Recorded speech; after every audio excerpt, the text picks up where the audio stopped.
Well, hello, welcome back to the channels. Searching for a dream. All right, we got this Sailing Noah. That's a husband and wife team. They're just going to go through and show us like this little boat that they have here, and it's really neat that they have this little boat. But it's really cute. It's really cute. So they're gonna give us some little tips. So you know we need tips on everything. So let's see what they got to say. Hello and welcome aboard. Today we're gonna. Can't say that. Oh man, I'm not allowed to be cheesy today. Welcome aboard. So today is your lucky day. Today is today. Today we're gonna take you on board our 1974 Westerly Cirrus 22-foot monohull. 22-foot monohull. 22 foot. That's kind of small. I mean, it looks small, but you know, it could be surprising. It could be surprising. I mean, yeah, let's see. And we're gonna do a walkthrough. It's not gonna take a whole lot of time, but we're gonna show you every nook and cranny of this amazing, I think it would be classified as a pocket cruiser, but it's very, very, very capable pocket cruiser, I would say. I'd say you could go a pretty long time. Be out cruising around for probably a month. So before we go inside, let's talk about just the overall value of this boat. It's worth about $4,000 to $6,000. That makes it a very affordable boat. Okay, this little pocket, 22 footer, right? That's almost like a dinghy on the back of your boat. That's kind of cool though. For a lot of people. At 22 feet, you might think that's too small, but it actually has a lot inside. Really, if you take it down to the basics, you need a place to poop, you need a place to eat, prepare food, and stay warm, so shelter. And that's about it. It's all in your head. You can do it. I'm Ben, that's Ashley. Together, we did the unimaginable. We sold everything and then set off on a mission to sail around the world. Civilization. See you later. Oh, it's a marlin. It's a marlin. It's a marlin. Oh, it smells so crazy. Oh. Fill the freezer. 35 countries later and over 30,000 nautical miles, we temporarily left the boat halfway around the world to have a baby in Canada, but got stuck due to COVID. Look at you, Willa. Look at you go. So amazing. Good job. I have no idea what's gonna happen. Subscribe to follow us as we figure out a way to financially stay afloat until we can get back to our boat to finish this lap. Hey, I need the keys. I gave them to you. No, you took them back. Yeah. We're gonna start inside. Let's go check her out. I'm not sure how wide it is. It might be about 8 feet. It might be 6.5. I'm not sure. I'll Google that later. It's 8 feet wide. 8 feet wide. Oh my gosh.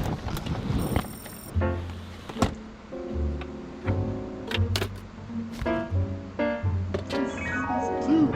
So welcome aboard our tiny summer boat. It packs a punch. There Oh my is so much gosh. space below, it's incredible. There is probably 5'10" standing headroom. Okay. I'm 5'7", so you know, maybe an inch or two above me. In the galley, it's actually pretty well set up. There is a cooking stove. This is normally an alcohol stove, but we had trouble locating alcohol. And we found this propane stove. I think it's my brother's. We borrowed it. We borrowed it from him. We'll give it back at the end of our cruising season. And it fit perfectly. So we just put this propane stove up here. So you can cook and boil and do whatever you need to do. Just using 1 pound propane bottles because those are legal if you don't have a solenoid. Because I guess the theory is you can't blow yourself up with 1 pound of propane. So the tiny bottles actually fit very nicely in this compartment along with all our utensils. It also holds the tin foil and the cutting boards. Underneath the utensil cupboard we have the pot cupboard and it slides out and there's a whoopsie daisy and there is a ton of room in this pot cupboard. Here, let me show you. Haha, those kind of pots. On the left hand side of the pot cupboard we have the foot pump, which is for the fresh water tank. This boat is crazy cool. It has 2 faucets and one of them is fresh and you just pump it like this and fresh water comes out. And the other one is salt. Because Oh, the wow. water tank, even though I think it's massive for this size of boat, and all we do, the only thing it services is this tiny little faucet, so it's just for washing your hands, which we do a lot because of COVID. But you may want to conserve water if you're going away for a bit, and you could use the salt water to do your dishes, which is kind of amazing. Don't judge me. We sometimes use paper plates. Moving on up, you see I have Willa's bottle rack, fits perfectly. And then we have a storage cupboard for stuff. I have a couple hooks for hanging up tea towels and things. It functions, it totally works. It's shocking. This little propane heater is powered by a 5-pound bottle which sits up top. You simply open this door, you light it, and this thing heats up this little boat in no time. You can just put it on low because you don't need a lot of heat. We turn this on at 6 a.m. in the morning, just as Will is waking up, and then we turn it on also at probably about 5 o'clock at night, 6 o'clock at night, depending on what the temperature is, what the dew point is, and just warm up the boat before we go to sleep. On the starboard side of the vessel, we have our main lounging area. Both of us can sit here. We can sit here and play cards when it's freezing cold at night or raining outside. It's actually really, really good. This also converts into a bed, but underneath my butt is also a very important part of this kitchen. This here is the ice box. The ice box. You do need ice on this boat. The good thing is, if you don't let your ice melt too much, you get cubes for your drinks. That's like a little mini camper, basically. Like a little camper. That's cool. You don't have to make them. Willa gets her own seat and has her own space here. There's even enough room for Willa on this boat. And then, underneath this side, I have dry goods storage. Bit of a mess in there. Whoa.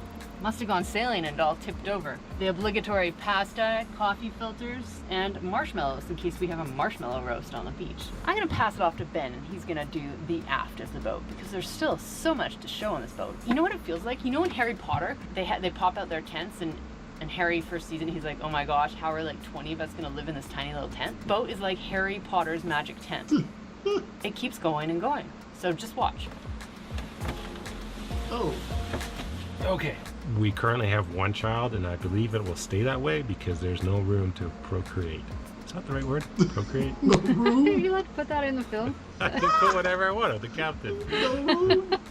We got a cool little table Oh, I here. forgot about that. That's part of the galley. So this cool little table right here has a little wooden switch that flips up. You can put your dish drying stuff on there, whatever. It's like it almost doubles the size of the galley. Check that out. It's awesome. Right here where my head usually is, during the daytime, this is kind of Willa's play area, or our daughter, who is 5 months old. Also back here, we have the fuse panel. We have deck lights, anchor lights, running lights, steaming lights, navigation instruments, ham radio. Yep, this boat has a ham radio. Cabin lights, 12-volt plugs, and heater, but the heater doesn't have a plug because it's propane. Oh, camera. I was wondering where that was. So at my feet I have a shelf because you obviously don't need this full height for your feet.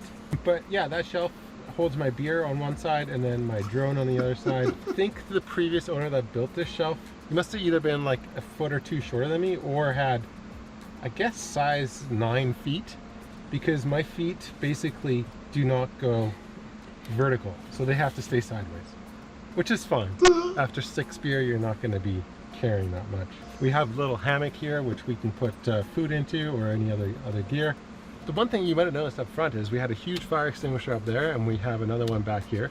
This boat is so small that if a fire would break out, you're going to be engulfed basically instantly, so you need to have your safety equipment.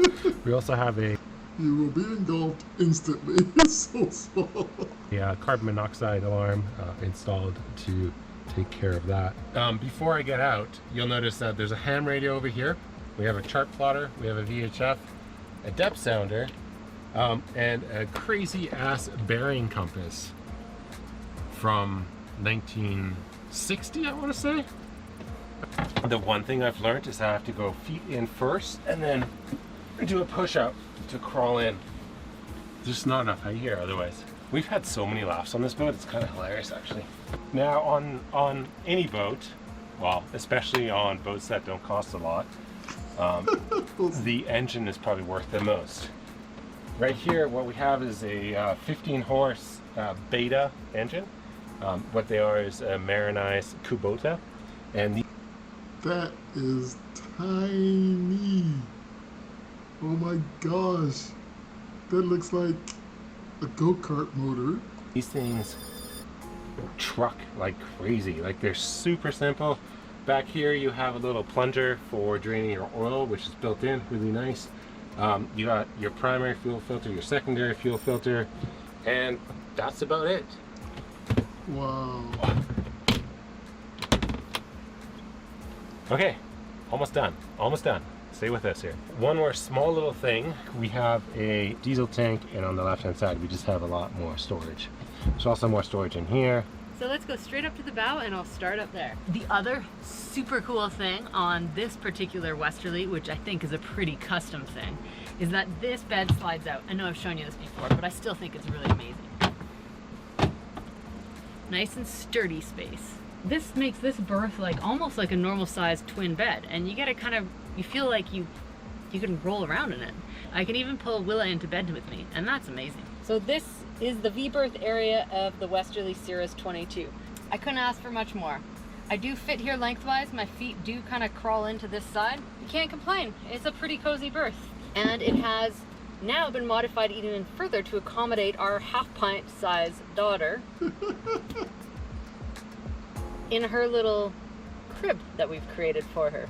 And we've just done that by taking rope and crib lining material that I got free when I bought a used crib, and attaching it to the ceiling where the screws already existed. So we didn't have to drill any holes or anything. It's just used existing screws and tied it up. So it's good and strong. She's not going anywhere in there. And luckily she doesn't move too much yet. That's a good thing. This boat could be interesting if she was really on the move. But let's talk about storage. V-berths always have storage underneath them. This one's kind of unique. Under here, oh, socks. That's handy. We have two kind of amazing storage areas. On the port side here, this is the port side of the boat. This is where we keep all of our clothes, and underneath it has sliding compartments. And I can put shoes and games and everything else down here. And that's that. We don't have to go very far. I'll just turn around. All right, let me contort myself in here. We don't drink from the water tank in this boat.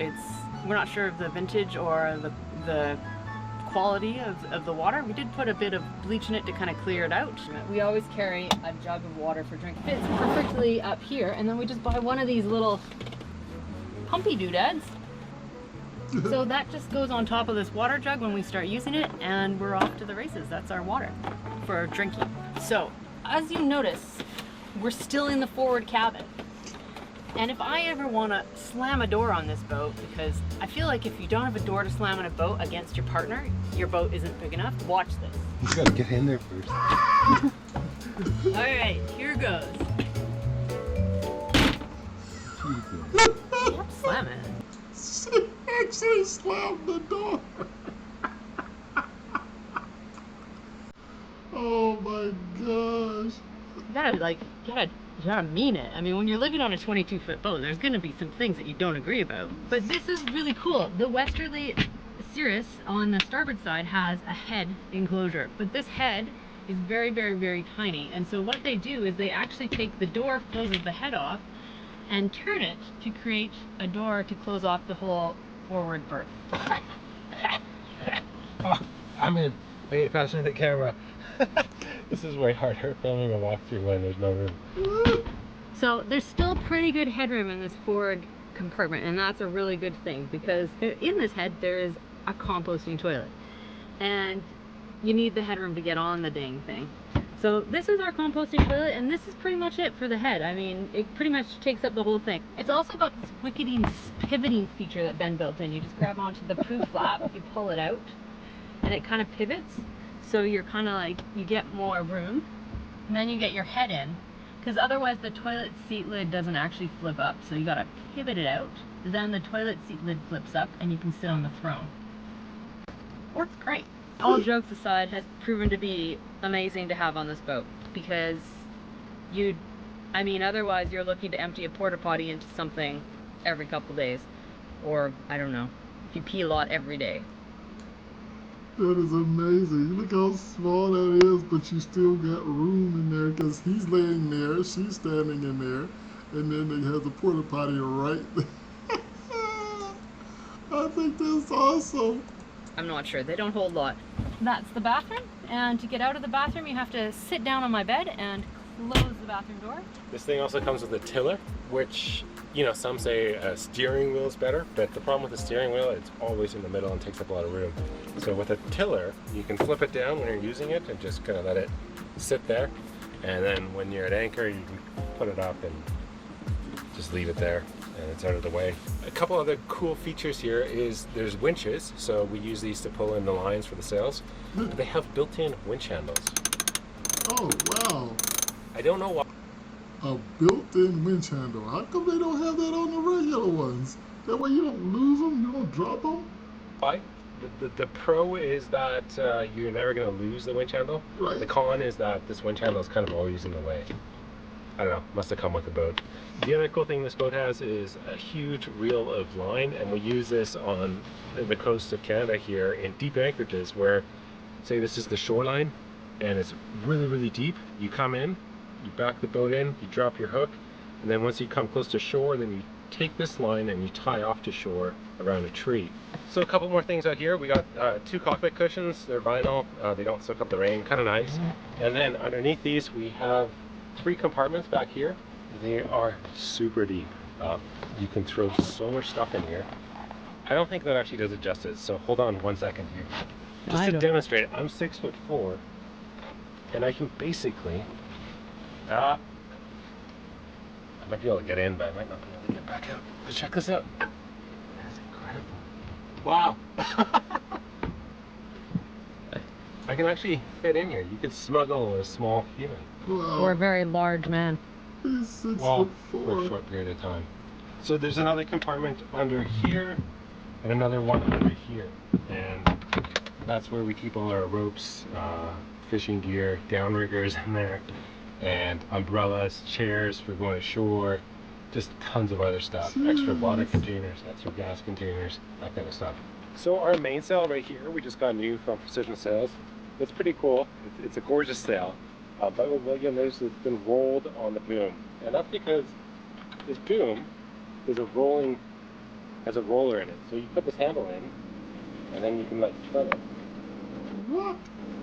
To roll it up on the outside of the boom. Oh my god. Pretty neat little feature. Makes it really easy to store the sail on the front. Then going further forward, this box right here contains the propane tank for the propane heater down below. And then at the very front, we have a roller genoa. So a roller furling that holds our genoa. Wow. Again, beautiful way to store these sails instead of having to take them all down, fold them up, find a place to put them. It's much better just to roll them in situ. And finally, the last but not least is our anchor. We have a ton of chain on this boat that goes down below in front of the front cabin. This wicked windlass right here, as far as I know, is manual. Personally, I just pull up the anchor by hand. It's quite easy to do. It's not very heavy. And then, last but not least, we have, you'll notice, a baby stay. This is to hang on a storm jib if you're ever out in a storm. I don't know if you'd want to be on this boat. And this boat comes with what's known as a tabernacle. Very cool word. But basically what this means is there's a pivot point right through here, and it allows the mast to fold down when you're done for the season. You don't have to have a crane to basically take the mast off. This boat is also trailerable, so you can put it on a trailer, take it home with the mast folded down, and store it for the season without having to pay mortgage.